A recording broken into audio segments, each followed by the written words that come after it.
Thanks for coming to this event, and thanks to Sarah and the lovely people at Small Seeds for their hospitality. So this event is on the theme of how to be release ready. It's co-hosted by PRS for Music and the Musicians Union, and my name's Philip Morris. I'm the regional officer for the North of England for the Musicians Union. I've worked in the music industry in the North of England for about 10 years now. I've worked in music press and publishing and licensing. And I'm from the Northeast originally, and I now call Liverpool my home. So suffice to say, I am Northern. I am qualified to be the regional officer for the North of England for the MU. So let's get down to it. Now, more than ever, musicians and artists are taking a DIY approach to creating, releasing, and exploiting their music. Some are self-releasing now with the hopes of securing a future record deal, but others see it as a long-term strategy for their careers. Either way, if you're planning to release your own music, then it's vital you understand some fundamentals about the way the music industry works and how your music can generate revenue. Really, we could focus on an array of different subjects in terms of how to be release ready. I mean, just in social media alone, there's perhaps half a dozen platforms that the emerging artist has to be familiar with. You know, TikTok, Instagram, Facebook, and now we've got Be Real, whatever that is. But really, today we're going to focus on how to generate revenue from your release. First of all, a bit about us. We are I am, tonight, the Musicians Union, and perhaps I should clarify what a trade union is to begin with. Well, a trade union is an organisation made up of members who are workers.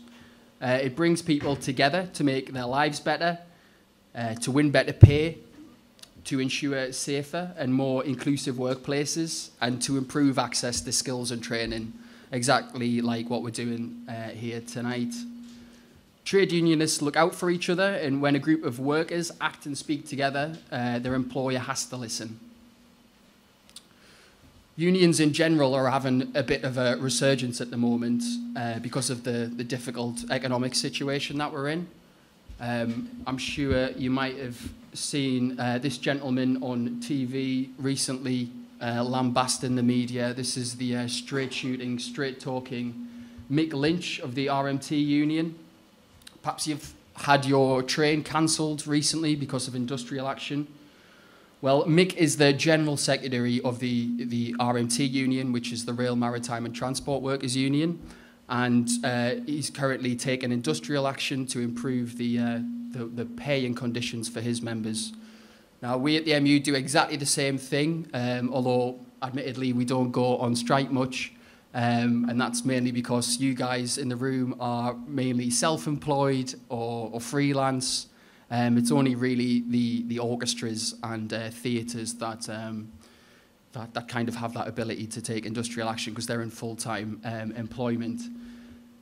Our General Secretary is a lady called Naomi Paul, and she's the first female General Secretary of the Musicians Union since it was created.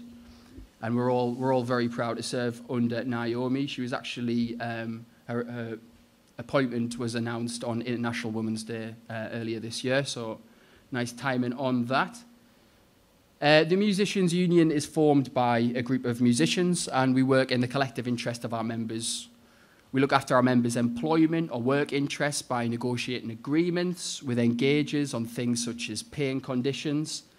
And in our sector, an engager could be a booker or a venue or an orchestra. I guess in the context of this talk, it could be a record label, it could be a publisher. Basically, any business that's trying to engage the services of a musician. We recently hit an achievement in terms of membership, and we now have 32,500 members from the whole of the UK, from all genres of music, from gigging musicians to session musicians, from electronic producers to orchestral players, from tribute acts to singer-songwriters. Really, the whole gamut, including those who teach music as well. But we do only represent musicians. So to recap, we stand up for the employed and self-employed musicians working in every area of the UK music industry, including music education. We work to maximise the employment and overall income of musicians, as well as protecting and improving working conditions. We also offer support and advice and legal assistance based on every individual member's needs. We lobby government at all levels and campaign on national and international scale on issues of relevance to our members. We'll talk about some of the campaign work later on. And of course, we actively oppose all form of harassment, prejudice, and unfair discrimination on any really protected characteristic you could conceivably think of. So let's get down to it. How to be release ready? Well, preparation is key, my friends. Why is it important to know about copyright, collection societies, and how the music industry functions? Well, although the music industry is changing rapidly, much of it is still based on copyright law and the income streams that it helps secure. Before you can release a track, you really need to understand copyright, the rights you own, what agreements and permissions you might need, and how to make money from your release. In the first part of this session, we'll be covering copyright, the basic principles and why it's important. We'll be touching on master rights ownership and the role of a record company, performers' rights, co-rights, song splits, revenue streams, and we'll also talk about digital distribution. So let's begin with the basics. What is copyright? Well, in a nutshell, copyright is your legal right to copy, and it gives creators of literary, dramatic, musical, and artistic works the right to control the ways in which their material is used. If you'd like a more legal definition that isn't in a nutshell, perhaps you're allergic to the fungus of shelled nuts like I am, a copyright is an intangible property right subsisting in certain qualifying subject matter.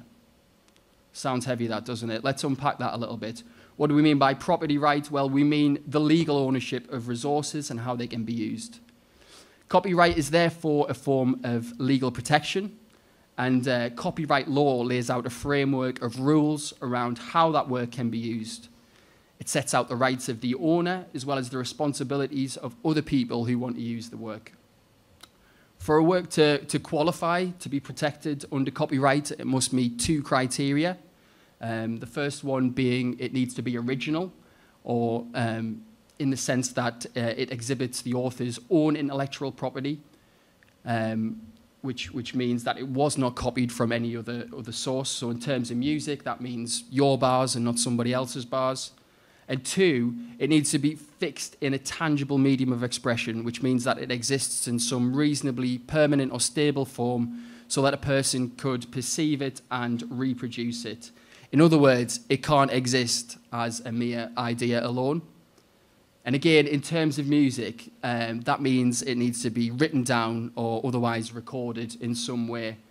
Maybe we've got some conservatoire music students in the room, and perhaps you guys will have scored it in scoring software like Sibelius, or maybe we've just got some humble garage bands from Huddersfield in the room, and you've just sort of jotted down the chords and lyrics on the back of a fag packet.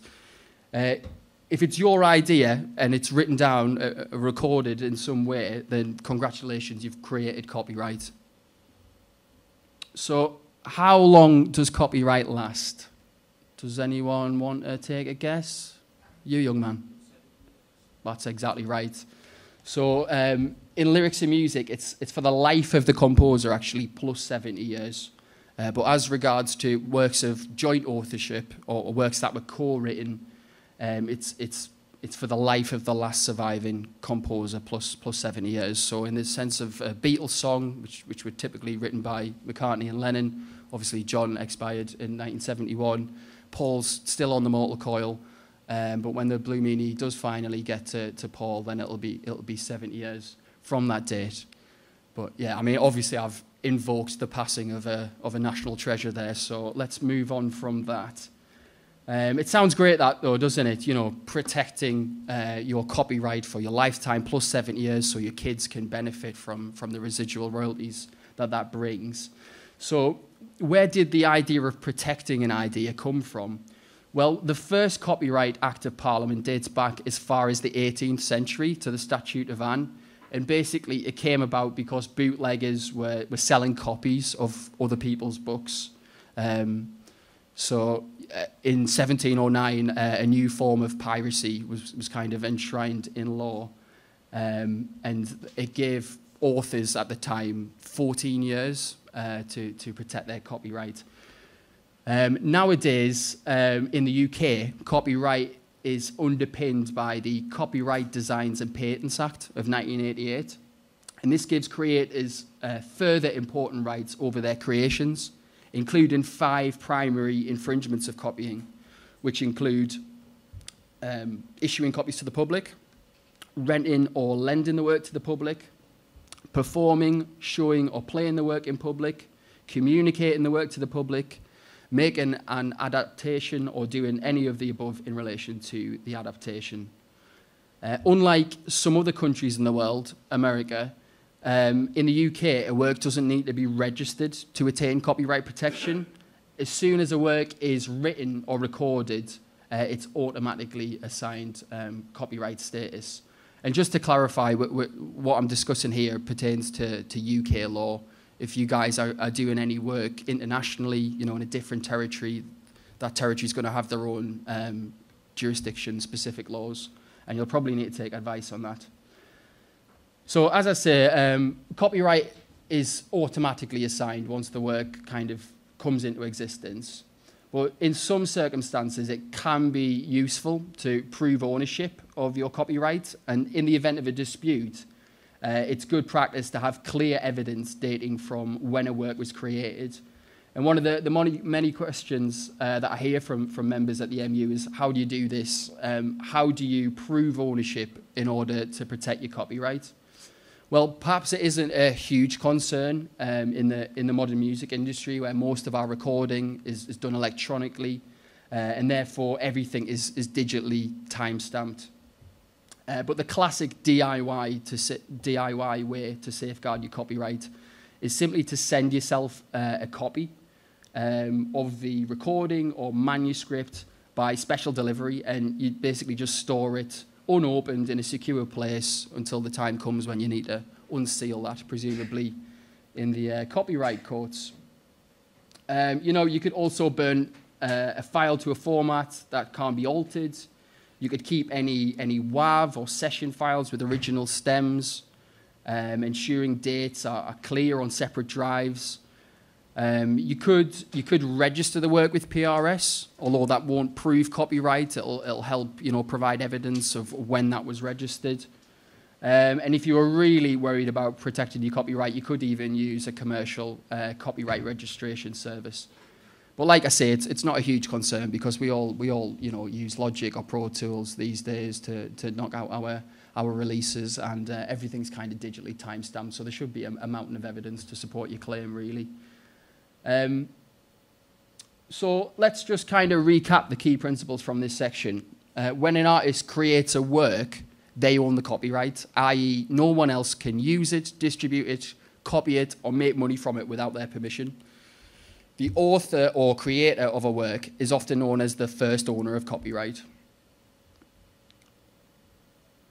So, yeah, the music industry, in the music industry, we're mostly concerned with 2 areas of copyright, which are the sound recording, which is often called the master right, and this will incorporate the owner of the master, and the performer's rights, i.e. those who have been recorded. And then the music industry is also concerned with the composition or the song, which is often called the publishing right. And this includes the music copyright and also the lyrical copyright if it's a song. I think to really comprehend this, you have to think of a piece of music as having a kind of duality. So just as there's like 2 sides to a coin, there are 2 sides to a piece of music, and revenue can be extracted from both of those sides. So there's the physical property of the recording on the master side, and then there's the intellectual property of the song. So there's kind of a duality. I sound a bit like Plato there but yeah, Plato's a good shout, really. Body and soul. There's kind of the physical material form, and then there's the kind of, you know, intangible copyright, the melody and the lyrics. For a little shout out to any philosophers in the room. Okay, so who owns the copyright in a recording? Or you could say, who is the master owner? Well, the person or persons or organisation who paid for the recording is the owner of the master. Now, traditionally, this would have been a record label who stumped up the cash for the recording, but increasingly in the new music paradigm that we all live in, you know, everyone has digital audio workstations in the bedroom, and it's often the artists themselves who have financed the recording. When an artist signs to a record company, they sign a contract which gives the record company the right to exploit their recording copyrights, i.e. make money from the recordings of their artistic performance. If you are the master rights holder, then in simple terms, you can do everything that a record label can. You know, you can earn money from exploiting the copyright in your own recordings. If you'd like a more technical definition for a particular sound recording, the first owner of copyright is referred to as the producer. Now, this is distinct from the person you may be working with creatively in the studio. In terms of copyright definitions, the producer is the person who made the arrangements necessary for the making of the sound recording. So, in this sense, a producer, rather than being about adding sidechain to your kick drum, it's actually more about, you know, organisation, logistics, and payment. Needless to say, it's really important to know who owns your master when trying to be release ready. If you don't own the master rights, then you can't do anything with the recording without the owner's permission. It's also worth highlighting, if someone else has organised the studio and production of your album and you have not paid for it, you'll probably not own the master in the eyes of copyright law. But if you book, hire and pay a producer or a studio for their work, you would be the first owner of copyright as you made the arrangements necessary for the recording to happen.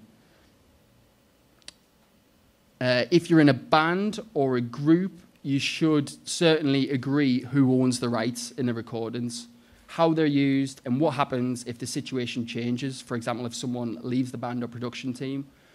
And in that scenario, a partnership or band agreement is often the best way to do this.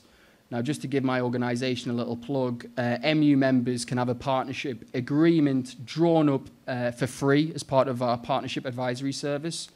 And without a partnership agreement, complications can arise if your band breaks up, or if someone leaves, or, God forbid, if someone's sacked from your musical collaboration. It's important to have an agreement written up in advance to avoid you know, the fallout when these disputes arise. Otherwise, you could end up being liable for your bandmates' debts. You could end up losing a claim to the band's identity, or you could no longer have legal ownership of your actual recordings. And that's where our partnership advisory service comes in. So the MU provides members with a tailored written partnership agreement at no extra cost. The other permission that you need to seek on the recording side in order to be release ready is in regard to the non-featured musicians who performed on the track. So by this, I mean the session musicians or the orchestral musicians that might have appeared. This could be like a backing singer or some strings players that you might have engaged to perform on your release. Now, to do this, to get their permission, you should use a simple contract that confirms you have their permission to record their performance, what payment was made, if applicable, and the tracks that they've been recorded on. If the session is for a record label, you should use the BPI agreement form, which is the form on the screen there. That's accessible from the Musicians Union website. And you should also pay the relevant BPI session fee. So the MU basically promotes recommended minimum rates for all kinds of musical engagement, including for session musicians. You know, it might be the case that you're just an independent artist and you've got your mate who plays mandolin to record on it, and maybe you've just got that kind of relationship where you don't actually need to pay him because it's just an independent release. But he should still, they should still get a share of the performance royalties down the line. So even if you don't pay them up front, they should still have some equitable remuneration. That's an interesting phrase. You might not have heard that one before. Basically, in addition to the applicable session fee being paid, all performers on a recording have the right to what's called equitable remuneration, sometimes just called ER. And equitable remuneration is a performer right where performers have a statutory right to share in recording revenues of a song, regardless of their royalty rates or their outstanding debts, you know, to a label, presumably. Now, this is a nice little segue, a nice opportunity to highlight some of the campaign work the Musicians Union do. I think I mentioned that earlier on. We're currently working with the Ivers Academy, who are kind of like a guild for composers. And we're working to fix streaming, which is quite a bold claim, but it is quite powerful, I think. At the moment, equitable remuneration only applies when a performance is performed or broadcast in public on radio, for example. But the issue is streaming has quickly kind of taken over radio as our main means of consumption. And currently performers don't receive equitable remuneration from streaming. So what are we asking for? Well, the union's #1 objective is to achieve the introduction of equitable remuneration on streaming. And this would mean a guaranteed income for all musicians whose performances appear on stream tracks. At the moment, I think it's fair to say performers and songwriters are not being properly compensated for when their music is streamed. So focusing back on the issue of copyright, we've clarified the rights around the recording, the master rights, who owns that, but who owns the copyright in a song? Well, the first owner of copyright for a song would be the composer of the music or composition and the author of the lyrics. Now, this could be the same person, or there could be multiple writers and composers. Although conventionally it was a 50-50 split between the lyric writer and the music writer, the authorship and the composition. Where there are multiple writers, there's really no set way of deciding to split the percentage of contribution other than what is agreed between the parties. If you're in a band of 4 and you've all contributed to cooking up the release in a practice room in Huddersfield, you might be minded to make an equitable 4-way split where each member gets 25% of the publishing share. But then again, if you're the sole songwriter and you've literally poured your blood, sweat and tears into, you know, putting the chord progression together and writing the lyrics, you might think, you know, why should I give these 3 shithouses a share of my hard, you know, emoted song?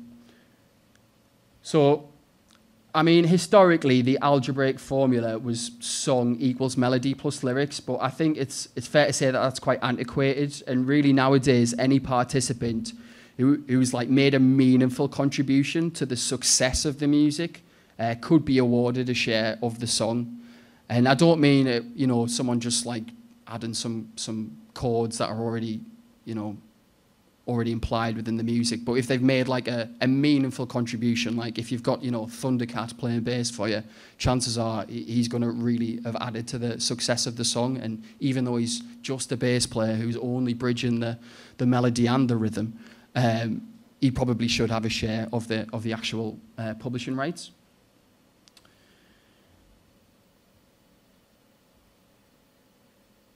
If you are the writer and copyright holder, either in whole or in part for a composition, then you can earn income where you give permission for the work to be used or reproduced in any way, recorded, broadcast, or performed live. Now, practically, this involves giving permission to a collection society and or a publisher to do this on your behalf. So, music publishing. What's all that about? Well, music publishing is simply the business of exploiting a song. And when a writer signs a publishing deal, they give their publisher permission to promote their work, to register the work at different collection societies, sometimes called performing rights organizations, often on a global or a multi-territory basis, and they'll take a commission for that. Music publishers collect your performance and mechanical income for the publishing share from the exploitation of your copyright. Now, many argue that songwriters should be wary of signing deals with publishers who will do little more than act as banks, collecting money from collection societies, holding on to it for 6 months and then paying it over to the songwriter, less their percentage. But a good publisher will do far more than that, and they'll actively work the compositions, proactively exploit the compositions which they've been assigned in order to secure, I don't know, the recording of cover versions, for example, or perhaps to procure sync opportunities in TV, adverts, films, games. They'll also chase up the monies that collection societies might have missed or maybe misallocated. And generally, they'll seek up to speed up the money go round, which is the modern music business. Traditionally, music publishing has been quite a lengthy, quite restrictive kind of agreement that you might make. There'd be an initial term, which might be 3 years, and everything that was kind of written within that 3-year period, the publisher would have a right to exploit. But then there'd be a retention period, which could be really protracted, could be up to 20, 25 years. So signing a publishing deal in the traditional sense is quite a big commitment. Nowadays, there's lots of publishing administration services out there, and these operate on a much shorter contract. You know, someone like Songtrust, I believe you can get an agreement with them that lasts 12 months. I used to work for a company called Centric, and they have a rolling 28-day contract, which is even shorter. So they're kind of like the burner phone of the music publishing landscape. What's the advantage to using a music publisher? Well, PRS do a very good job at collecting domestically and abroad as well. In theory, all these collection societies have reciprocal agreements with one another. So if you were broadcast in Hamburg on local radio, the German equivalent of PRS is called Gamer, and they would have an agreement with PRS to then pass the money on to them, but each society takes an admin cut. And the arguments that publishers would make would be that they kind of they register your songs at source, so they kind of like really speed up that process of collection, and also they kind of have that commission incentive to really, you know, go after every last penny, cent, dollar. Yeah, and they've also got more of an international remit, so working with a publisher or a publisher administration service might give you access to like a global collection nexus.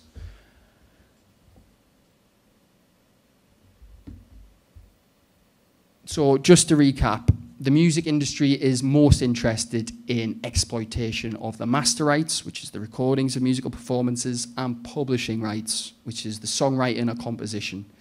You might sign agreements with record companies or publishers, allowing them to control these rights, or you might control and administer them yourself.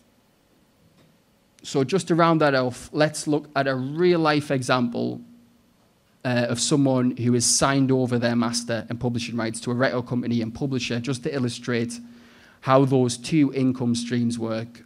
Sam Fender's topical, right? Everyone seems to love the Geordie Springsteen, except for me, because I'm a Sunderland fan. But let's say when 17 Going Under, Sam's smash hit, performed by Sam Fender, is broadcast on radio, then the master owner of that song, which is a record company called Polydor, is getting paid for the use of the recording. But then the publisher of that song, which is Cobalt, is also getting paid because they administer the composition. Or getting paid for that. If someone was to cover 17 Going Under on TV, maybe like the X Factor or something like that, Cobalt would be getting paid because it's their song that's being covered, but Polydor wouldn't be getting paid because it's not their recording that was being used. So just to make that clear. Okay, so now let's look at the recording revenue streams open to you if you self-release, i.e. you have hung on to the master and publishing and you haven't given them to Cobalt or Polydor. So in terms of direct income from recording sales and streams, if you own the master rights to the recording, you can produce vinyl copies, CD copies, and most commonly set up a digital release to earn money from sales and streams. For a digital release, you need to use a digital distributor, which is sometimes called an aggregator. They don't own or control your copyrights in most cases, but they give you access to online stores known as DSPs, digital service providers, and these could be Spotify, Amazon, or Apple Music. And while some streaming services like SoundCloud and YouTube do allow you to upload your own song directly to their platform, I think Spotify trialed this in beta recently, but have decided against it. Most DSPs only accept music through these special intermediary services called distributors or aggregators. And this is mainly to ensure that metadata quality is up to scratch and really to reduce the amount of infringements they need to deal with. Obviously, if you're just uploading yourself, you could be uploading a Sam Fender tune and claiming it to be your own, and that is a nightmare on the back end for them to deal with. So the reality is different streaming services, different streaming platforms will have their own foibles and requirements that you need to follow in order to upload. And you're far better to lean into a trusted distribution partner to go about this rather than trying to do it yourself. So in terms of choosing a distributor, there's loads of them out there. Definitely find a model that suits you. Look at the different pay formats. Some are cheaper initially, but will have annual charges, while some deduct a commission from any money administered. Think about what services you need. You know, Beatport is a specialist electronics store, and that might not be included in the kind of you know, the services that you're buying into. It might come at an extra cost. Make sure there's flexibility to include or exclude services. You know, perhaps you're on team Joni Mitchell and not team Joe Rogan, and you might want to exclude Spotify for ethical reasons. If you were so minded, solidarity. Check the takedown periods and charges. Let's say you feel like the distributor isn't doing a good enough job, perhaps the customer service isn't responsive enough. You might want to leave the agreement early. Well, that might come at a fee, so always read the T's and C's, said the trade unionist. Check the minimum payment terms as well. So, you know, most distributors might have a threshold for payment, and they might hold on to up to maybe 100 quid before they pay you. You might be on 99 quid for a period of time, and that might start doing your head in. There's loads of distributors out there. Just to name a few, TuneCore are very good. CD Baby, DistroKid, AWAL are also excellent.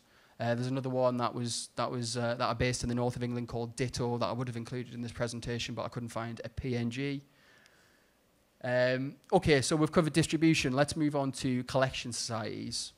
When you sign up to a collection society, you retain the rights to your work, but you give them permission to include your works as part of blanket licenses and agreements that simplify the use of copyrighted material.